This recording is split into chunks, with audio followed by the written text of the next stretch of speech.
చెప్పినా పర్వాలేదు. ఓకే మాట్లాడండి. హాయ్ అండి, బాయ్ అండి, నమస్తే. ఏంటంటే నా ఛానల్లో మాస్టర్ చచ్చిపోయిన కానీ అందరూ కొట్టేసుకుంటారండి. ఇప్పుడు దేవుళ్ళు అంటే ఒక అబ్బాయి కనిపించాడు, నేను ఛానల్లో చూపెడితే నేను చాలా తిరిగేస్తాను, రెడ్ మార్కులు అయ్యి పని అన్నారు. అందుకు నువ్వే పెట్టమ్మా అన్నాను. నా తమ్ముడితో సమానం. ఆయన ఇప్పుడు నాకు చక్కగా ఒక వీడియో ఛానల్ నాకు ఓకే చేశారు. దాంట్లో నేను మాట్లాడుతున్నాను.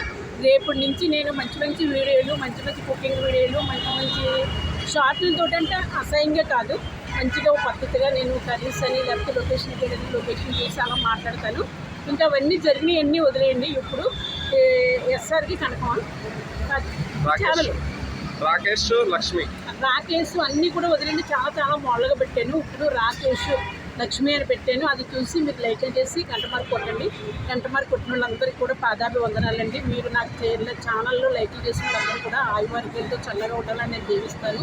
అలాగే మంచి మనుషులతోటి మంచి మనసుతోటి మీరు లైక్ చేయండి. కొత్త ఛానల్ పెట్టానండి, అది మీరు ఇప్పుడు గమనించండి. మొన్న కూడా నాకు నమ్మించి ఒకడు మరీ ద్రోహం చేశాడండి. ఇన్స్టాగ్రాము అదొకటి ఇదొకటి కూడా వాళ్ళు బ్యాన్ పెట్టేస్తున్నారు. అందుకే అవన్నీ వదిలేయండి, పాత జీవితాన్ని వదిలేయండి.